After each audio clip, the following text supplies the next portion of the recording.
Penicillin, a new hope for fighting infection. Today's society, a society unaware of the danger of bacterial infection. We walk along our streets and buildings worrying about our daily activities and forget about the potential death of infection from touching something as simple as a dirty sink. But today, we no longer have to keep on the lookout for such simple objects in our world. If we become sick, a simple injection from the doctor, and we're back on our feet in as little as 2 days. Penicillin completely revolutionized daily life by eliminating the fear of imminent death by infection, and allowed humans a fighting chance against the dangers of infectious bacteria. However, this was not the case only a short while back. During the 1930s, being infected could very well mean death. There was no simple injection to heal everything. If you were infected with a disease such as pneumonia, chances were you would die. During World War I, many deaths were from infection. More than 10 million dead, and many were not from immediate death of wounds.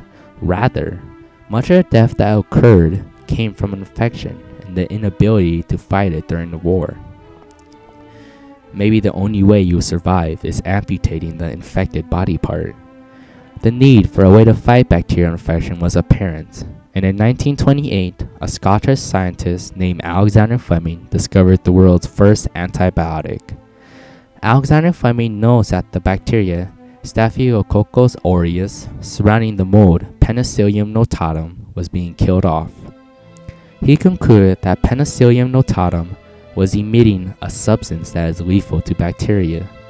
He later gave up on penicillin after he failed to isolate it from the mold. Although Alexander Fleming did not complete his work on penicillin, his observations with it would prove invaluable in the fight against infection. In 1935, British scientists Howard Florey and Ernest Jane of Oxford University came across Fleming's work. After much work, they successfully extracted and purified penicillin. The scientists conducted an experiment with mice. They injected 8 mice with deadly bacteria and injected 4 of them with penicillin. 4 of the mice without penicillin died. However, 3 of the 4 mice who were injected with penicillin survived the injection of bacteria. This proved the effectiveness of penicillin's bacteria-fighting power and was later proven to be able to kill millions of bacteria just from a very small amount. This marked the beginning of a new hope for fighting infection. Penicillin fought infections that cause diseases such as pneumonia, meningitis, venereal disease, ear infections, syphilis, gonorrhea, scarlet fever, rheumatic fever, and strep throat. It does not attack germs of consumption that cause diseases such as influenza. And penicillin's infection-fighting power is lethal to bacteria and will not harm the human body. During World War II, the British country had exhausted most of its resources fighting the war, so they turned to the US for help in 1941. On July 9, 1941, scientists Howard Florey and Norman Heatley of Oxford University came to the country with a small amount of penicillin for mass producing it. On November 26, 1941, Andrew J. Moore succeeded in increasing the yields of penicillin 10 times. In 1943, clinical trials were performed and penicillin was shown to be the most effective way of fighting infection. Penicillin production was quickly increased to treat Allied soldiers on D-Day. As production increased, prices dropped. It was priceless in 1940, $20 a dose in July 1943, all the way down to 55 cents per dose in 1946. The effects of penicillin were extremely apparent during its beginnings.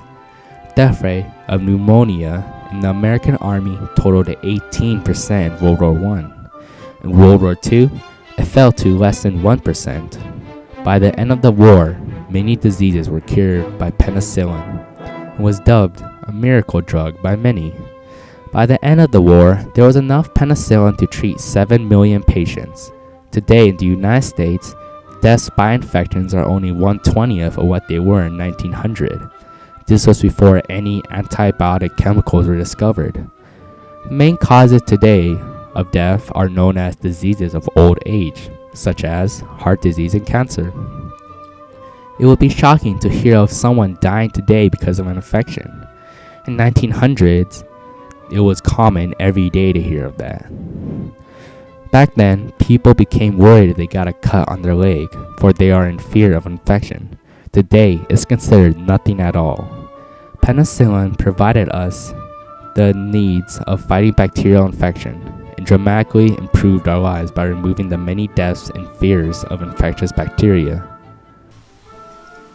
Penicillin is released from fungal cells. The compound is isolated from fermentous contents. The modern method of purification of penicillin involves special biochemical processes. Such chemical production has enabled us to produce more than 100 million pounds of penicillin each year, as compared to the 29 pounds produced in 1943. The types of penicillin today include penicillin B, procaine benzyl penicillin, and benzophine benzyl penicillin. People are blissful to the fact that today's society no longer has to worry about infection anymore. They are unaware of the role penicillin has played in our lives. We live each and every day worrying about such little things. Things such as what might happen if you forget your cell phone at home. We forget that the antibiotic advances we have made has made our lives much easier to live. Kids may get a cut infected and would pay a visit to the local clinic for an injection of penicillin. During the 1930s, a child getting an infected cut would have been any mother's nightmare. The fear of bacterial infection has been reduced to almost nothing these days. Without the use of antibiotics to this day, we could still worry about immediate death from a disease such as syphilis. The production and use of penicillin has changed the way we look at and live our daily lives.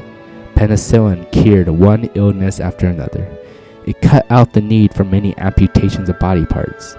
Even after 80 years of its initial discovery, penicillin has still proven to be one of the most effective antibiotics to this day.